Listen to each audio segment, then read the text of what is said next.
Welcome to Soundbreaker. In today's episode, we're talking to Jay Gilbert, who is the music industry consultant and curator of the Your Morning Coffee newsletter and podcast.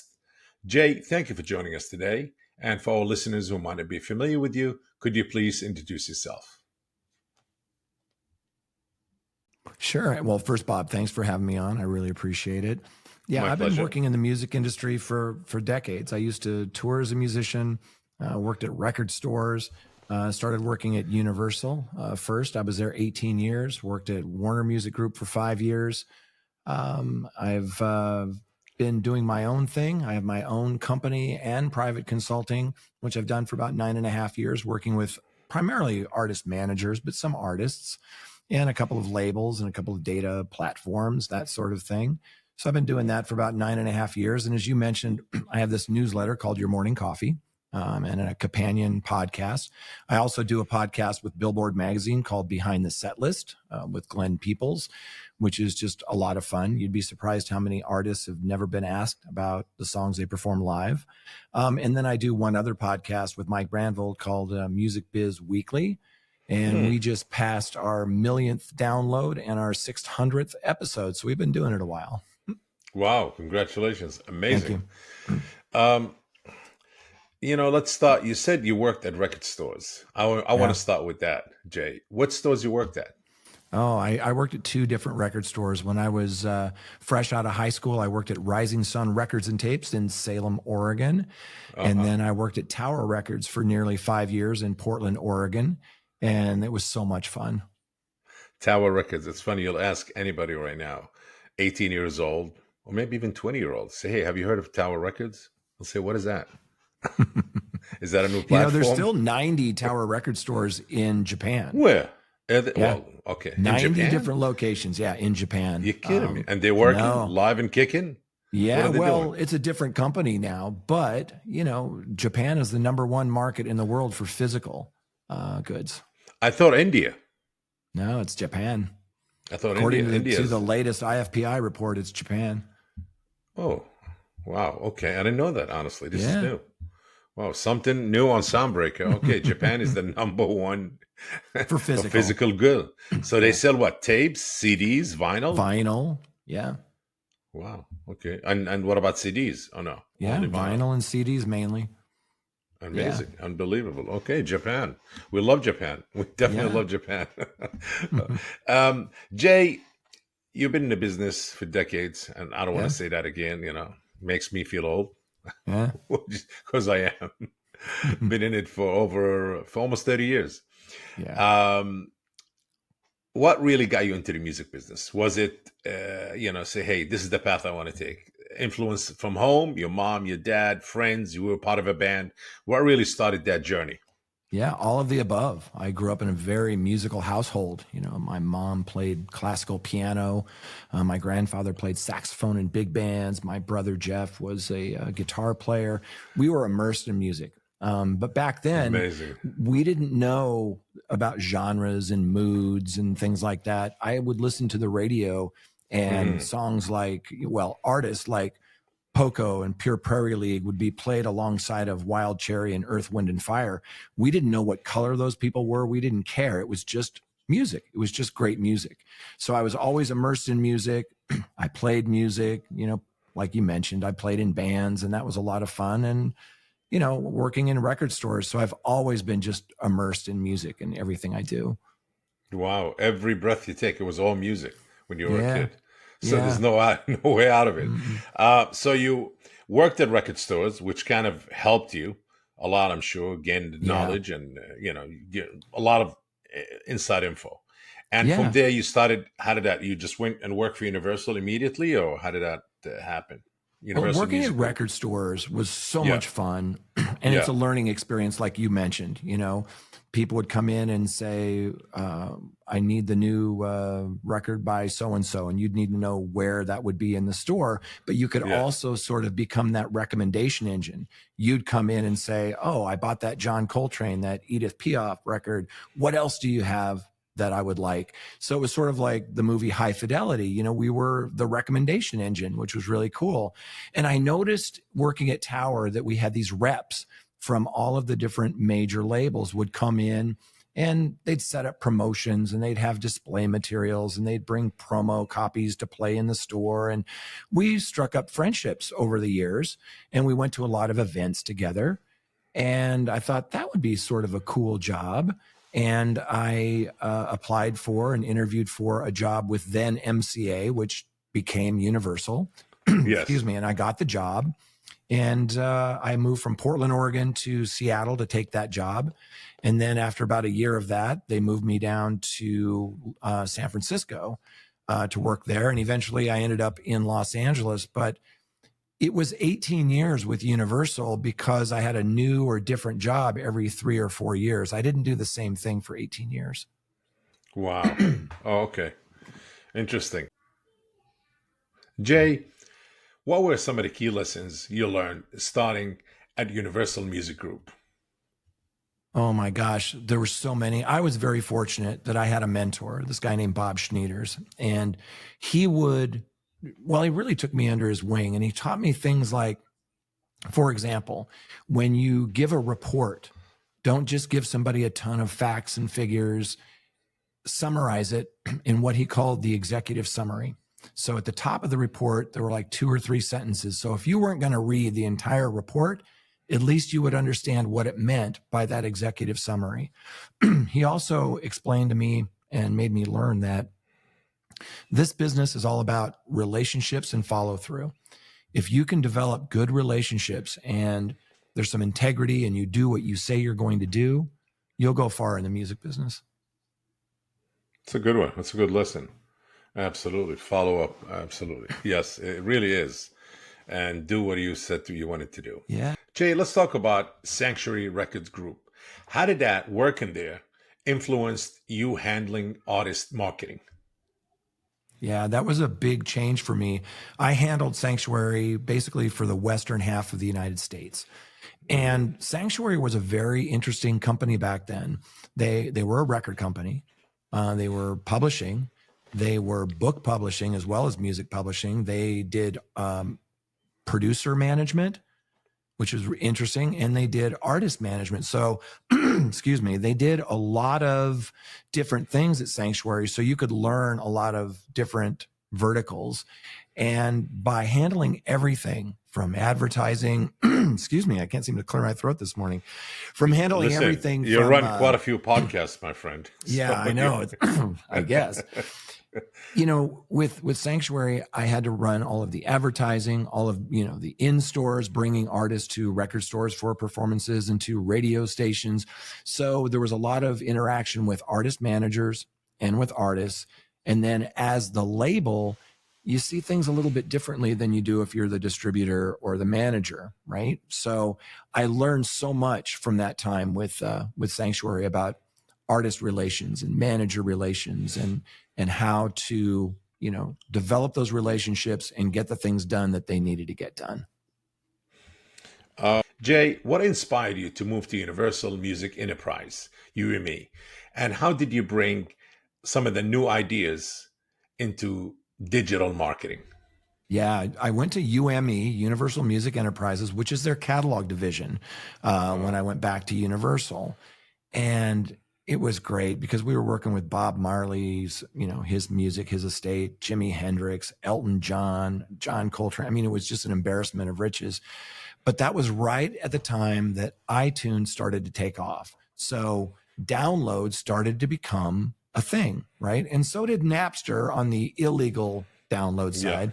But I remember going to meetings and we would talk about sales and marketing. And I noticed that my numbers kept growing and growing and growing. And it would surprise people to learn that the first things to really take off from digital downloads was comedy. It was one of the very first genres. And we had Larry the Cable Guy and Ron White.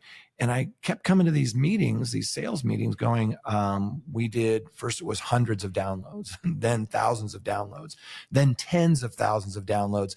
And pretty soon we started taking this whole download thing pretty seriously, because you'll remember right around that same time, we had ringtones. And ringtones were a big thing for a hot minute. And I remember Marvin Gaye's Let's Get It On when it passed 1 million ringtone sales. it was an Wow. exciting time to be in the business. Very different. Absolutely. Yeah. And it was also a time when I was allowed to start my own label at Universal, and it was a digital only label. And it was new at the time. We were one of the first to do it, and they did some really great publicity in the New York Times and NPR, and I got to actually sign artists and run a label. And one of them was iTunes Pick of the Week, which was a thing back then. You know, if you got your Mhm. song to be the sort of this pick of the week, you got some publicity and some placement. And it was just a really exciting time to be in the music industry, as we were sort of fighting the illegal downloads and then trying to build our own download business. It was a very crazy time. So, you would say that was one of the biggest challenges you faced when you launched the first major digital label. It was the illegal download, Yeah, right? that and the fact that no two people could really get along. Like, we had two groups. We had Press Play and Music Net, and some of the majors were on one, some of the majors were on another. We couldn't agree on a codec, and a codec is basically compression, decompression, like an MP3, or, something that protects that download from being pirated. So it wasn't that the majors didn't know what they were doing. It was just uncharted territory, and we were all sort of building the plane while we were trying to fly it. Interesting. Jay, from working at Music Universal Group, you went and you also worked at Fox Entertainment or Home Entertainment, which really handles more on the film side. How did that happen by working, on film campaigns at Fox Home Entertainment impacted your approach also for music marketing? Well, Fox was movies. So it was so new for me in two ways. One, Yes, it was movies, which was not my expertise. And number two, it was all ex-US. It was all international. So I got that international digital experience that I needed. And businesses run differently in UK, France, Germany, Italy, Spain than it is in the United States. And so I really quickly got to learn the different personalities of these territories and the different needs, and the ways that they market are different territory by territory. So it was like being paid to go to school. Excuse me. And my favorite part was when I first joined Fox, they do this thing called immersion, where for the first week or so, you're required to go meet with other executives and spend a little time with them and learn what they do, what their path was, and how that interacts with what you do. And I learned so much in that week, because you could go meet with the head of the studio. You can meet with whoever you want. And I did. And it was very educational. And you find that we're all pretty similar. We all have similar paths. Like you and I were talking before we hit record. You and I yes, have similar paths in our careers in the music business. And in movies, correct. I learned that it wasn't my passion, but I learned a lot about digital strategy and marketing and all these other territories. It was just a fantastic time at Fox. Yeah, amazing. I mean, yes, this is a pretty much from mute, but I feel there's a big connection between the music world and the film world. The really big connection. I mean, if we go back to the retail store, you walk in to any whether it's Barnes and Nobles or Coconuts or Sam Goodies or Tower Records or Virgin or HMV, any of these big chain stores or the small stores, what do you find in the same shelf space? Yeah. CDs, cassettes, DVDs, and books. They were Yeah. always together. Yeah. Absolutely. Jay, can you share memorable moment or effective strategy from your time when you were managing projects like, Coldplay, Bruno Mars, Josh Groban, Green Day, Black Keys, and etc. At Warner Music Group. Every plan is different. Every marketing plan is different. It'd be nice if it was a cookie cutter approach and you could use one plan and it just worked on every artist. But every single project was different. And when I was with Warner Music Group, I managed the Amazon account for WIA ADA. So that's Warner Music Group, all of their labels. And so I was sort of the point person for those labels when they wanted to set up advertising with Amazon or marketing campaigns, or let's say they had a tour that was happening, whatever it was. I was doing presentations for Amazon on all of our new releases and showing them what all the drivers are. And if you don't know about drivers, it's things like, do you have a tour? Do you have some, press hits that are coming up? Are they going to be on CBS Sunday Morning or NPR? Why is this release special? And the challenging part was also the fun part was you had to go in there. Why should they care about this release? You needed to make them care about the release. You need to play the music for them, show them how amazing it is first. And that's always the first song. I always use this quote from Jonathan Daniel, who runs Crush Management. He said, if you give me a great song, my job is easy. If you give me a good song, my job is impossible. And that's the world today, is you have to start with great music. So let's assume that, some of those artists that you mentioned, it was great music, but you also need to have a plan at radio and at touring and merch and sync licensing and all of these different things, as well as that retail plan. And the last thing I'll say on it is that Amazon is different than any other retailer, and they were then and they are now, in that they're a powerhouse when it comes to physical, especially on the adult side, but they also have digital, right? So back then it was downloads, and then it moved into streaming. Yeah. And so you had two different teams that you were talking to, and you were setting up, all of these campaigns. It was absolutely a joy to do because, like I said, every single campaign is completely different. The audience is different, and really it sounds pedantic, but our job is to reach those core fans, reach sort of the dormant fans, and then reach people who've never heard that album or that artist. And that's a different plan for everyone. What are your top advice for any upcoming artists that, looking to build their own digital presence with label logic?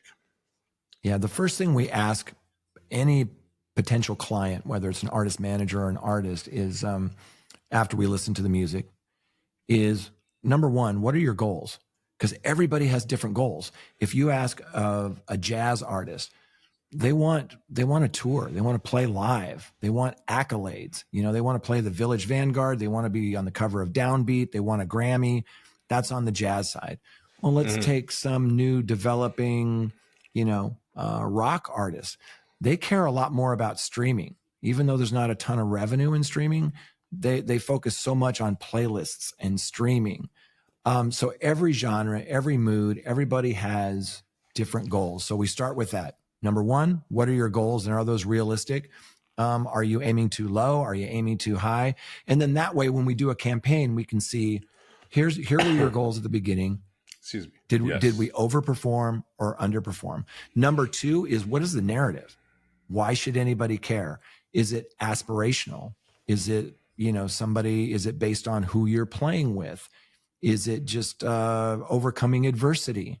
What is that narrative? What is the story, not only for you as an artist, but for that album or song, right? So those are the first two things that we start with when we sit down with an artist or manager. So pretty much I would call it, you develop a personalized marketing strategies for different artists, for each artist, I would say. Yes. Yeah. Okay. Yeah. And Jay, how do podcasts influence conversations in the music industry today? Sure, there's always evolvement and growth, and technology cannot be stopped. Technology gonna keep going forward. It's gonna keep evolving, and more and more and more. Things gonna change with time, absolutely. Yeah. Yeah, it's evolving and changing. I mean, we've gone from a business of ownership to access.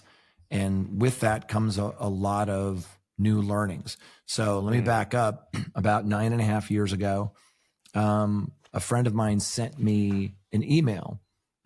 He was out of work, and the email had 10 albums that he had discovered that month. And I thought, oh, this is great. He's a good friend. His name is Sean Rakowski. He used to work for ADA, part of Warner Music Group. And I noticed he had copied like hundreds of people on the email. I thought, interesting. So I called him and I said, this is really great because he and I have similar tastes in music, but why are you copying so many people? And he said, well, I'm between jobs right now and I don't want people to forget me. And so when I left Warner Music Group and I was trying to decide whether I wanted to start my own company, I didn't know what I wanted to do. I took that advice and I started this little newsletter called Your Morning Coffee. And I sent it to, a couple hundred people in my contacts. And I noticed that it started growing each week. Today, it's over 15,000 people that subscribe to the newsletter. And about 4 years ago, in fact, almost 4 years ago to the day, we started the podcast version of that Your Morning Coffee newsletter, which is all curating music news. And it's just, we're over, what are we, about 220 episodes in. It's just been a joy to do that. And the guests that we get to have on the podcast, you understand. I mean, when you get to sit down with people that are interesting or smart or have an opposing viewpoint, it's just absolutely fun to do every week. And so that's been sort of my baby. And I do, those other two podcasts I was telling you about. But Your Morning Coffee, in the last 9.5 years that I've been doing the newsletter, I haven't missed 1 week. It comes out every Friday morning. But the part that I wasn't expecting is now I get these crazy emails from some of the top executives in the country or in the world, in the business. And they want to be on the podcast. Well, either they want to be on the podcast or they'll say to me, I read that story. Here's something else you should consider.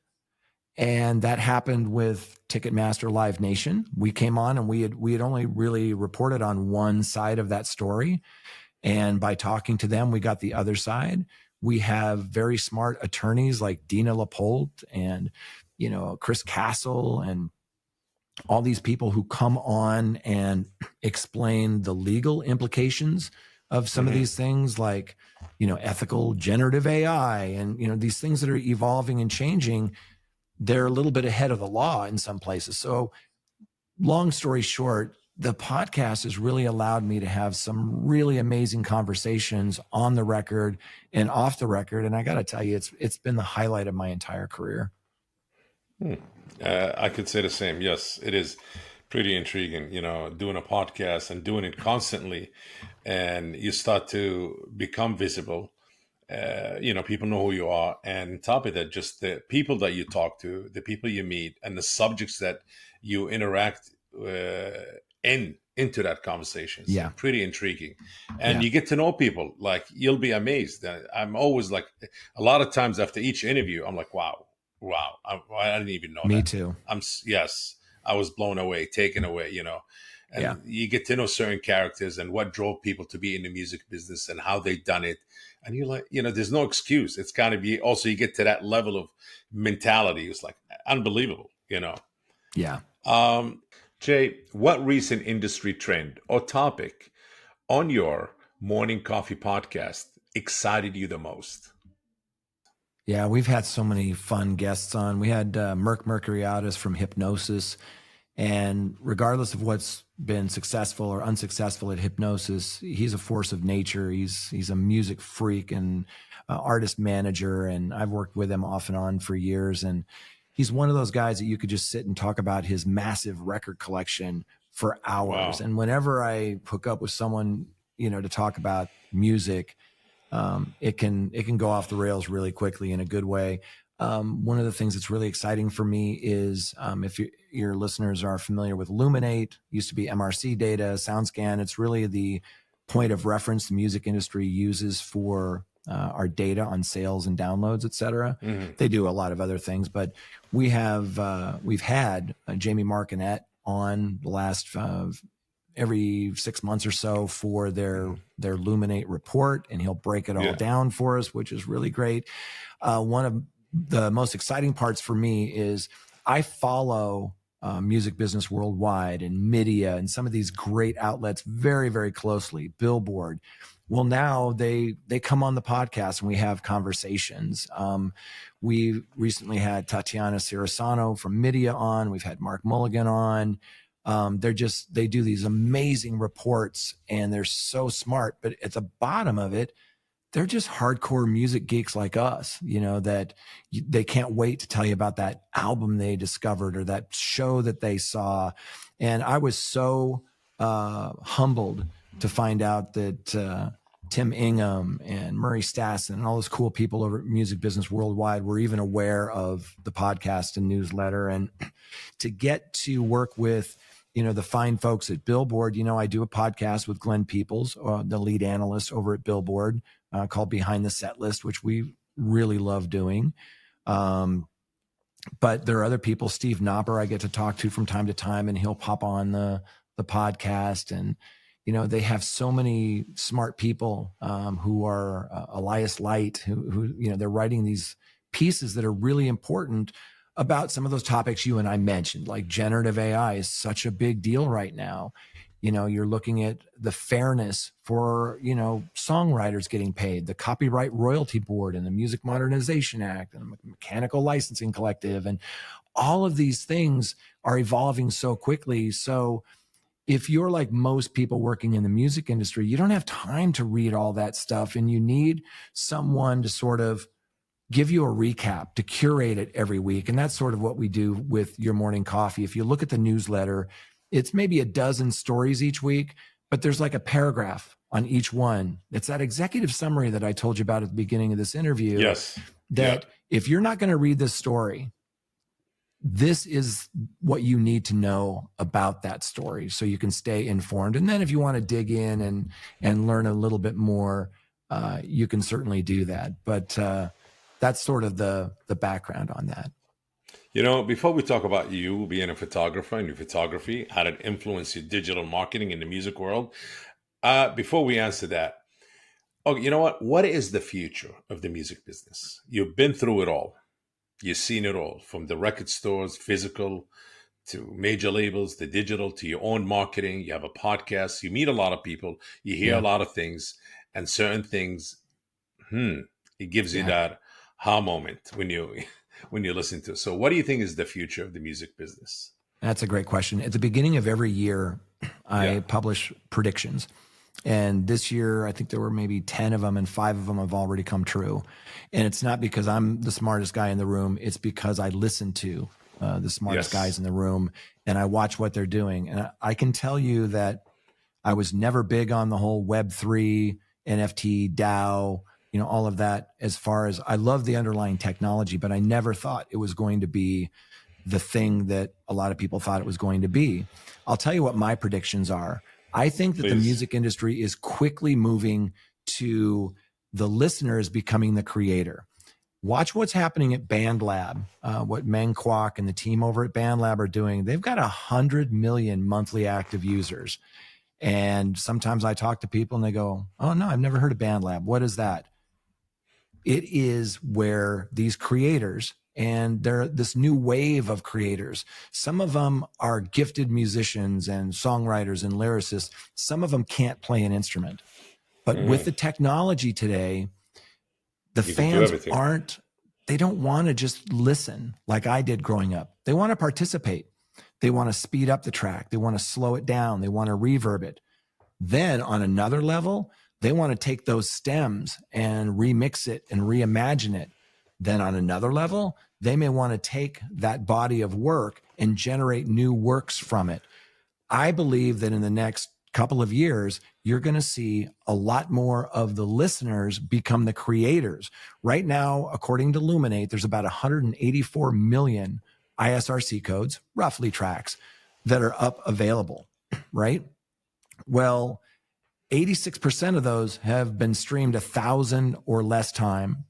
25% of them have never been played once.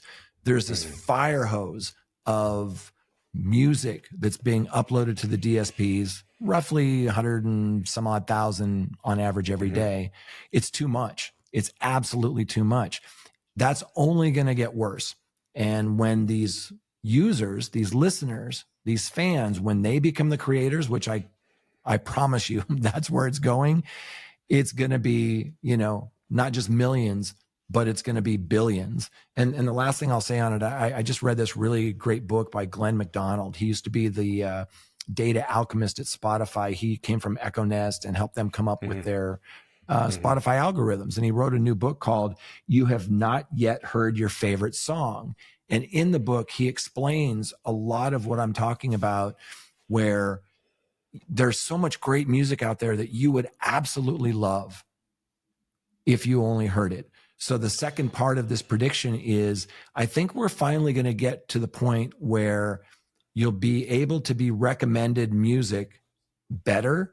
Right now, there are ways, there are recommendations. Let's say you go onto Spotify, they have Release Radar, Discover Weekly, and radio. And some of those are really, really good at serving up music that you would probably like. But I think we're going to cross a new line with artificial intelligence and with other new platforms where they're going to listen to what, is in my music library. And they're going to go, oh, well, you like, Neil Finn, you like the Accidentals, you like, the Beatles. You'll probably like these 6 artists. And that's going to be exciting for us. So to sort of recap, I think the users are going to become the creators. And I think the road to discovery is going to make exponential leaps and bounds. Yes, I 100% agree. And exactly what I think. Just the information I gathered from a lot of the people I speak to on my podcast also. Amazing. Yes. Same way. What is that tells me also, as you said, the fans and the users become the creators. Yeah. The same thing happened with social media, with YouTube channels. The fans of celebrities, they became the celebrities themselves. They started creating their own content. And the same thing when TikTok came in. It wasn't enough for them, YouTube and all of. They wanted something else. They wanted the experience. So they started creating their own experience. They become also, the fans became the creators, and they became the celebrities themselves by just listening to music wasn't enough. They wanted to have a different experience. So they take certain parts of the music, as you said, sped it up. Sometimes they take music you never heard of, and they all of a sudden became a big hit. There's a lot of new TikTok artists were born with nobody listened to them on Spotify or Apple or none of that. That's right. There were a lot of tracks were made in somebody's home bedroom studio on their laptop. Yeah. And yes, and a lot of new artists were born, and a lot of new celebrities, a lot of new creators and interesting creators obviously came out of it. And now, as you said, they want a new, different experience. And so they want to get involved with that. Take a song that they like and recreate it in the way they feel it should, and create their own experience. As you said, their own immersion. Immersion or immersion. That's the new word that they use in immersion. Yeah, experience or experiential. Actually, sorry, that's the new word, experiential. Yeah, amazing. Let's talk about your photography. Yeah, I've always shot photos since I was a little kid. Always had a camera around my neck since I was as far as I can remember. And because of my love of music, I would sneak my camera into shows. Back in the day, you weren't allowed to bring your iPhone, which you weren't allowed to bring your camera to shows. Yes. So I would sneak it in and take photos. And I'm so glad I did, because I have these really great images of, Van Halen on their very first tour opening up for Black Sabbath in 1978. Things like Alice Cooper, David Bowie, Cheap Trick, Elton John. I was just in love with taking photos. And back then I had my own darkroom and I developed the pictures, and it was this very romantic thing. So sort of fast forward over the years, because of the fact that I love photography and I've been doing it for a long time, as I work with some of these labels, sometimes they need press photos, or they'll need photos for social media, or maybe even for an album shoot. I started off slowly doing some press shots for certain artists. And being a photographer, it's really all word of mouth. Advertising doesn't really work. It's like, a real estate agent. It's that word of mouth that keeps people going. So I shot several albums, maybe 6 or 7 for Rick Springfield, for John Waite. I shot the Temptations' last album, but it's just been such a joy. I work with a guy named Chris Schmidt. He has a studio here in Los Angeles, and we do a lot of album shoots together. You may not know Chris's name, but his dad was Al Schmidt, the producer, 25 Grammys, worked with, everybody. And Chris and I have probably done 50 or 60 shoots together. And that's sort of a side hustle. You know, we go into the studio on the weekends and we lock the doors and we turn off the phones and we just create. And one of the most fun shoots we did was Ace Frehley from Kiss. We shot his last album, but we did so many different sets that they did 5 different album covers from that one shoot. And we rented props and, you know, smoke machines and spacesuit outfits and all that stuff. And man, it's just been so much fun. And it's different. You connect with an artist differently when you're working with them, like you're their label. When you're their photographer, it's a whole different thing. You can give them direction. You can show them the images on the big screen and go, this is what I'm trying to accomplish.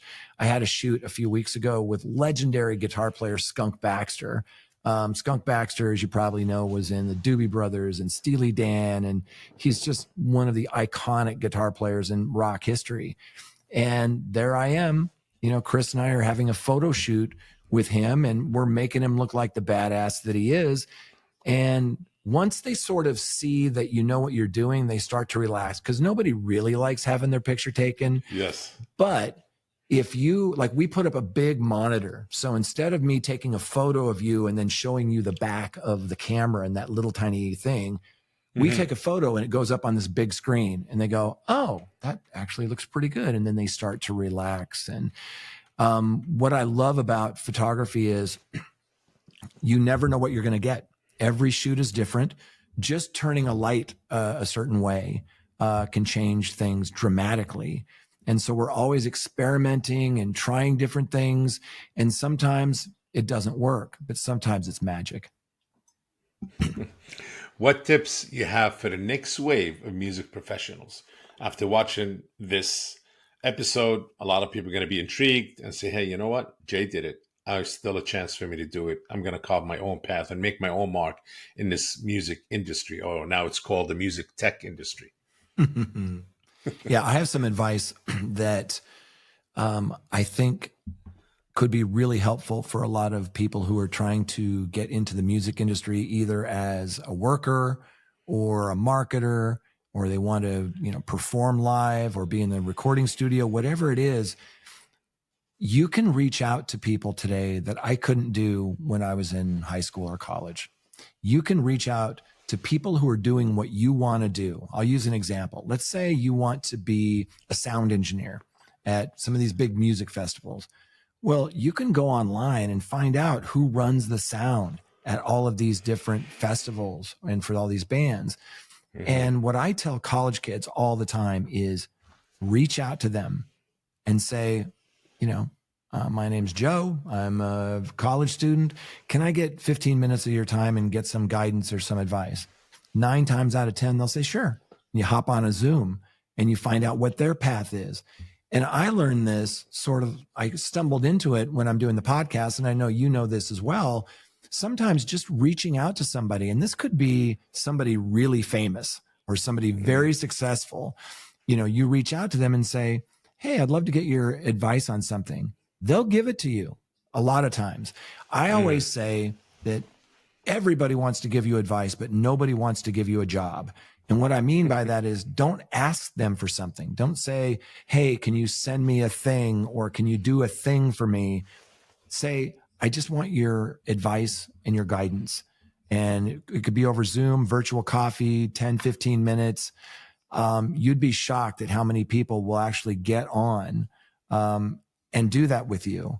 And I've had so many guests on the podcast that I just reached out to and said, hey, would you like to come on and talk about this thing? And again, they do it. So let's say you want to be an artist manager. There are a lot of artist managers out there, and they're pretty easy to find on social media, on LinkedIn. You know, Polestar has guides.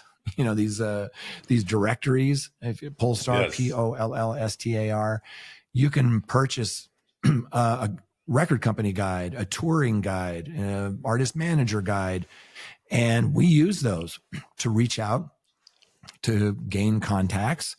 And that would be my advice: is you need to work hard, right? You need to have integrity. You need to build great relationships. But at the end of the day, you got to get your foot in the door somewhere. Reach out, ask people for advice. If you can do an internship, do it. I know it's challenging because a lot of those internships are not paid. Some of them are, but it's a matter of get your foot in the door and developing those relationships. You heard it here on Soundbreaker. Get your foot in the door. Absolutely. Very important. And coming out of an expert who's been through it all. Definitely. You're an entrepreneur of the music business, my friend. Definitely, yeah. Jay. Absolutely, man. Congrats on all the work. Before we wrap it up, I love this interview. Very intriguing, extremely insightful and educational and informative.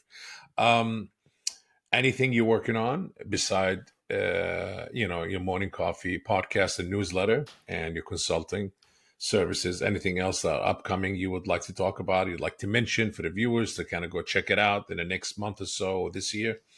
Yeah, I'm working on some really exciting projects with some really smart people. I can tell you that on the podcast side, this week will be our 4-year anniversary episode, and we're going to do a special bonus episode with Glenn McDonald, from Spotify, who wrote that book. Really smart guy, really great insights. Everybody thinks they know what's in the Spotify algorithm, but skips are bad. Ads to personal libraries are good. But Glenn helped build it, and it's really great listening to how the sausage is made there. So that's really exciting for us. I've got some really great artists that I'm working with right now that I'm super excited about. One is this band. They've moved to Nashville. They've been together, I think, around 10 years. They're called The Accidentals, and it's this female-fronted band that are super talented musicians, songwriters.